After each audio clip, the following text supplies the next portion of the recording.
मैं गलत कह रहा हूं तो आप बताएं, अगर मैं अनर्गल प्रलाप कर रहा हूं तो यह भी बताएं, अगर मैं आपके ऊपर कोई गलत आरोप लगा रहा हूं तो यह भी बताएं। क्या मैं किसी एजेंडे के तहत आपके खिलाफ आरोप लगा रहा हूं? मेरा कोई एजेंडा है? अगर है तो बताएं। क्या मैंने आपकी तारीफ नहीं की है? जब भी आपने अच्छे काम किए हैं, क्या मैंने आपकी तारीफ नहीं की है? आप बताएं। जब जब आपने अच्छे काम किए हैं, हमने खुलकर तारीफ की है। हमें आपसे यह अपेक्षा थी नहीं। एक टेलीविजन चैनल के पत्रकार आपसे पूछ रहे थे, कह रहे थे कि कोर्ट अपना काम कर रहा है। कोर्ट को अपना काम करने दिया नहीं जा रहा है। अरे भाई, 4 जज तो मिलकर के 12 महीना खींच लिया। सरकार का एफिडेविट होना चाहिए था ना। सरकार क्या कर रही है? आप क्या समझते हैं कि लोग बेवकूफ हैं? आप क्या समझते हैं कि शैलेंद्र नगरकर ने जो एफिडेविट दिया है वो शैलेंद्र नगरकर का एफिडेविट है? नहीं, वो आपका एफिडेविट है, वो देवेंद्र फडणवीस का एफिडेविट है। अरे, हम नहीं चाहते हैं आपको पूरी तरह से एक्सपोज करने का, लेकिन अगर हम उस पर आ जाएंगे तो आप एक्सपोज हो जाएंगे। और आप आ रहे हैं, आप हमें मजबूर कर रहे हैं। आप आहिस्ता आहिस्ता हमको मजबूर कर रहे हैं। ये शैलेंद्र नगरकर का एफिडेविट नहीं है। आप गृह मंत्री हैं। पुलिस विभाग किसके अधीन आता है? आपके अधीन आता है। ये आपका एफिडेविट है, ये सरकार का एफिडेविट है। ये शैलेंद्र नगरकर का एफिडेविट नहीं है और नहीं मुंबई पुलिस कमिश्नर का है। ये आपका, देवेंद्र फडणवीस, आपका एफिडेविट है। आप इस पूरे केस को भटका रहे हैं। उद्धव ठाकरे नहीं भटका रहे हैं, आदित्य ठाकरे नहीं भटका रहे हैं। आप उद्धव ठाकरे और आदित्य ठाकरे को बचा रहे हैं। और आज के बाद से आपके ही खिलाफ कैंपेन शुरू करूंगा। और मैं विनम्रता पूर्वक आपको कह रहा हूं, अब आज से आपके खिलाफ कैंपेन शुरू होगा। देवेंद्र फडणवीस के एक एक करप्शन को एक्सपोज करेंगे। जहां जहां देवेंद्र फडणवीस का करप्शन दिखेगा, मजबूती के साथ एक्सपोज करेंगे। और दिख रहा है 2 करप्शन अभी साफ साफ। रूपाली चकनकर की गिरफ्तारी नहीं करना, टीसीएस के मामले में हिंदू मुसलमान कर देना, वो ठीक है, हिंदू मुसलमान होता रहेगा, वो चलेगा मामला। वो गलत है तो उसके खिलाफ एक्शन करिए, कोई दिक्कत नहीं है, पूरा देश आपके साथ खड़ा है। लेकिन 4 साल से एसआईटी गठित करने के बाद कुछ नहीं किया। आप कह रहे हैं कोर्ट जिम्मेदार है, कोर्ट अपना काम करेगा। सतीश साल्यान के वकील जान को जोखिम में डाल करके लड़ाई लड़ रहे हैं और आप पॉलिटिकल मलाई खा रहे हैं। सतीश साल्यान के वकील जान को जोखिम में डाल करके मुंबई में लड़ाई लड़ रहे हैं। हमें अपने जान की परवाह नहीं है, हम तो लड़ रहे हैं और आप पॉलिटिकल मलाई खा रहे हैं। क्यों? बाप बेटी की बदनामी हो रही है और यह आपके लिए पॉलिटिकल बोनांजा है। ये हम कोई राजनीति नहीं कर रहे हैं, हम कोई पॉलिटिकल बैटल में नहीं है। देवेंद्र फडणवीस जी, कोई पॉलिटिकल बैटल में नहीं है हम। आपकी पूरी जिम्मेदारी है। आप ही हैं जो आदित्य और उद्धव ठाकरे को बचा रहे हैं। मुझे नहीं मालूम अमित शाह और नरेंद्र मोदी के बारे में, लेकिन यह आपकी प्राइमरी रिस्पॉन्सिबिलिटी है। और अगर नरेंद्र मोदी और अमित शाह इसको बचा रहे हैं तो मुझे नहीं मालूम, लेकिन आप तो साफ साफ बचा रहे हैं। आपका तो एफिडेविट है, आप कैसे अपनी जिम्मेदारी से बच सकते हैं? शैलेंद्र नगरकर का एफिडेविट नहीं है और इसीलिए 15 तारीख को 58 नंबर पर यह केस लगा कि हियरिंग नहीं हो, फिर अगली तारीख मिल जाए। मिलॉर्ड, देश देख रहा है, मिलॉर्ड, देश देख रहा है। आप इन नेताओं के चक्कर में मत पड़िए। नेता तो अपनी भी लुटिया डुबोएंगे और आपको भी बदनाम करेंगे। नेता समझते हैं कि अभी तो हम एब्सोल्यूट मेजॉरिटी में हैं, फिर आगे कोई ना कोई कहानी बना देंगे, जीत लेंगे। ये बात सही है। अपोजिशन इतना बेशर्म है, नालायक है कि इनको बोनांजा मिलता रहेगा। लेकिन इसका मतलब यह नहीं है कि क्यूवाइब नेटवर्क मौन रहेगा। Qvibe network for the people and of the people है। आपसे सवाल इसी मजबूती से पूछता रहेगा।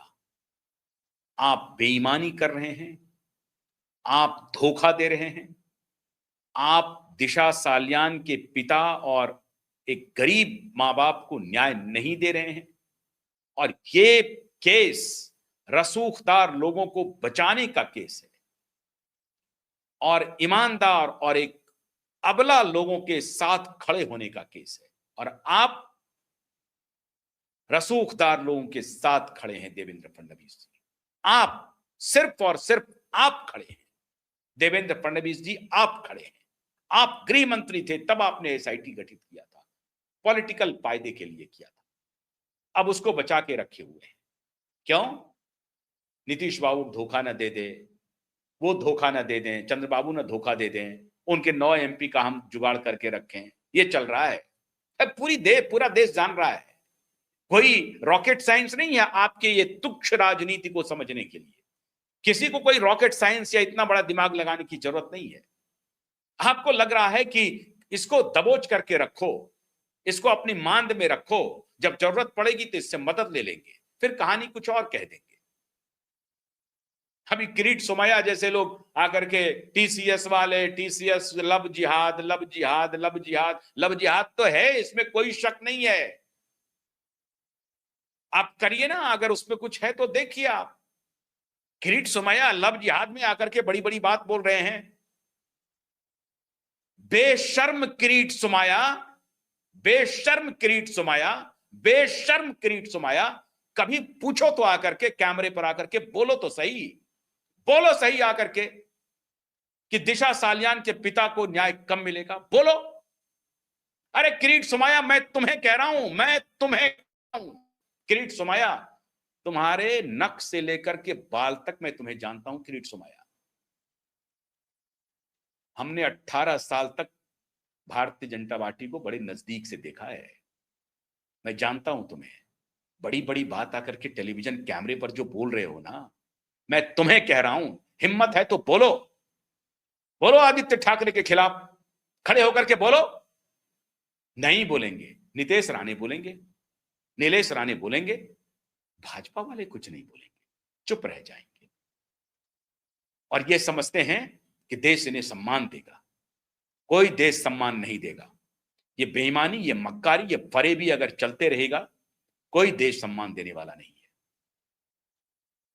और इस तरह का व्यवहार कर रहे हैं, एक गरीब मां बाप को न्याय नहीं दे रहे हैं और आप कह रहे हैं आपका दामन साफ है। शर्म आनी चाहिए। लब जिहाद का नाटक चला करके ये केस तो हो जाएगा। अशोक करात और रूपाली चाकनकर का खेल बंद कर दो और लब जिहाद वाला शुरू कर दो। उसी नासिक में गिरफ्तार करो रूपाली चाकनकर को, बोलो आकर के किरीट सोमैया, रूपाली चाकनकर के बारे में किरीट सोमैया बोलो, कैमरे पर आकर के बोलो। है हिम्मत? नहीं है, नहीं बोलेंगे। गिरफ्तार करवाओ ना रूपाली चाकनकर को। बड़े एक्टिविस्ट बनते हैं तो गिरफ्तार करवाइए रूपाली चाकनकर को। अरे शर्म नहीं आती है? जहां हिंदू मुसलमान करना है वहां फट से कूद जाएंगे। पूरा देश देख रहा है। ठीक है, अगर कोई स्लीपर सेल है, कोई विदेशी शक्ति काम कर रही है, सीआईए आईएसआई का, तो उसे एनआईए देखेगी ना, जांच करेगी, पड़ताल करेगी। जो गलत कर रहा है उसको सजा मिलेगी। पूरा देश खड़ा है उसके साथ। रूपाली चाकनकर को लेकिन गिरफ्तार नहीं करेंगे।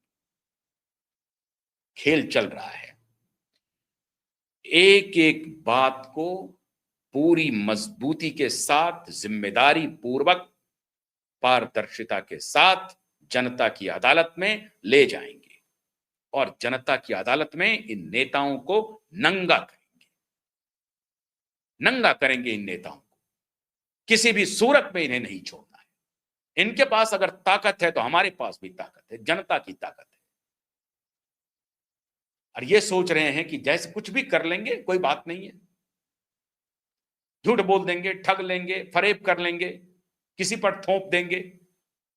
कोर्ट अपना काम कर रहा है। अरे कोर्ट पे तो 12 मई से सुनवाई नहीं होने दे रहे हो। कोर्ट अपना काम कर रहा है। आप क्या कर रहे हो? आपने क्यों एफिडेविट दिया?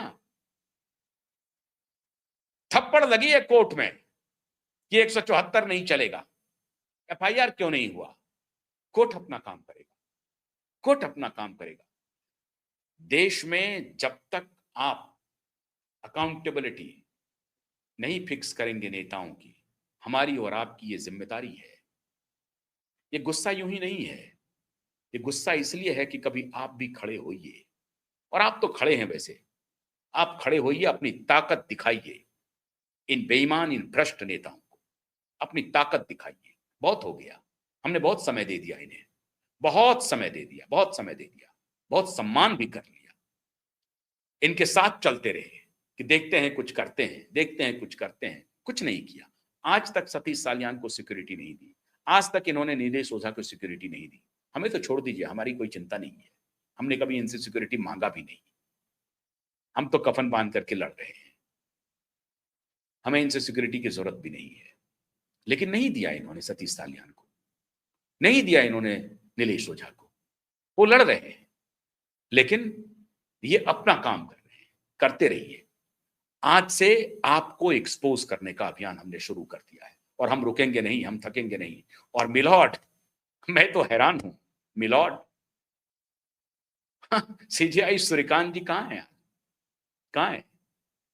बेटी पढ़ाओ, बेटी बचाओ, बेटी की रक्षा करने वाले, बड़ी बड़ी बात बोलने वाले सीजेआई सूर्यकांत साहब, देखिए जरा, दुनिया देख रही है, जनता देख रही है। और अगर आप सभी मिलकर के ये सोच रहे हैं कि ये सब न्यू नॉर्मल हो जाएगा, जनता का क्या है, उसे किसी और मुद्दे पर भटका देंगे। हाँ, ये बात तो है, मूर्खों की एक जमात भी है अपने समाज में, वो भटक जाती है किसी और मुद्दे पर। लेकिन ये सब कुछ आपके सामने हो रहा है, इसको देखिए।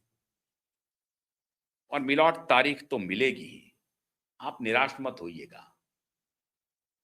इस अदालत को मजबूर कर देंगे कि वो कानून से बाहर ना जाए।